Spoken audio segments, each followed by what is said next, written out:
تاریخ میں ایسے واقعات ہیں جنہوں نے صرف ایک شہر نہیں بلکہ پوری ثقافت، علم و فن اور تہذیب کی بنیاد ہلا دی۔ یہ کہانی ہے اس شہر کی، بغداد، اور اس ظالم فاتح کی، ہلاکو خان، جس نے 1258 عیسوی میں شہر کو نہ صرف فتح کیا بلکہ علم و ادب کی روشنی کو مٹانے کی کوشش کی۔ خلوص نیت سے بیٹھیں، کیونکہ آج ہم جانیں گے کہ کیسے ایک عظیم سلطنت ٹوٹ پڑی اور دنیا کی روشنیاں مدھم ہو گئیں۔ اب ہم آ جاتے ہیں اس کی پس منظر، بیک گراؤنڈ۔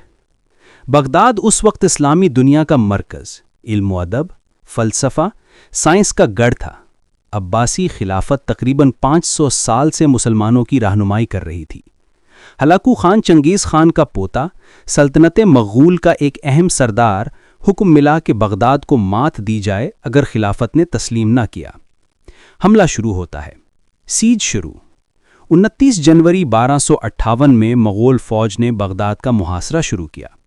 محاصرے کی مدت 13 دن رہی، جس میں دیواروں کو نشانہ بنایا گیا، توپ خانے اور منجنین سیج انجنز استعمال کیے گئے۔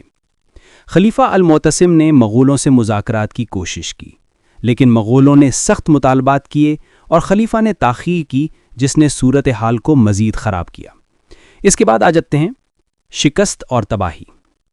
10 فروری 1258 کو بغداد سر تسلیم ہوا، مگر مغول فوج نے 13 فروری کو شہر میں داخل ہو کر خوفناک قتل و غارت گری کی۔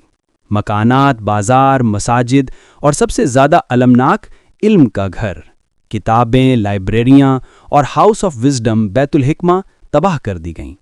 عوام اور شہریوں پر ظلمانہ ہوا۔ عورتیں، بچے، بزرگ، کوئی محفوظ نہ رہ گیا۔ کچھ اپنے گھروں سے نکالے گئے، کچھ قیدی بنے اور بہت سے قتل ہو گئے۔ خلیفہ المعتصم کا انجام۔ خلیفہ المعتصم گرفتار کیا گیا۔ مغول روایت کے مطابق شاہی خون زمین پر بہانے سے گریز کرتے ہوئے المعتصم کو قالین میں لپیٹ کر گھوڑوں سے رون دیا گیا۔ اس کے خاندان کے بہت سے افراد بھی مارے گئے یا غلام بنا دیے گئے۔ اثرات اور بعد ازاں کی حالت۔ عباسی خلافت کا وہ عالمی اثر ختم ہو گیا۔ خلافت کا تخت ایک معنی فیصد قوت نہیں رہی۔ بغداد کی علمی اور ثقافتی اہمیت بہت کم ہو گئی۔ تجارت، تعلیم، فنون لطیفہ اور ادب کی روشنی مدھم پڑ گئی۔ بغداد دوبارہ تو آباد ہوئی، مگر وہ عظمت نہ رہی جو پہلے تھی۔ مغول حکمرانوں نے کچھ عرصے بعد علاقوں کو منظم کیا، مگر شاندار دور واپس نہ آ سکا۔ اب اس کا نتیجہ۔ تاریخ کی دنیا میں ہم نے آج دیکھا کہ کیسے طاقت، غرور، لاپرواہی اور عدم حکمت نے ایک عظیم تہذیب کو زوال کی راہ پر ڈال دیا۔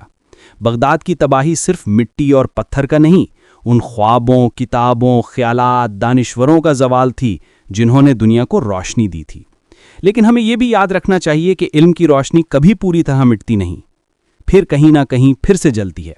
آج ہمارے لیے سبق یہ ہے کہ علم، تحمل اور عدل کو ارزش نظر سے دیکھو، ورنہ تاریخ دوبارہ وہی کہانی دہرائے گی۔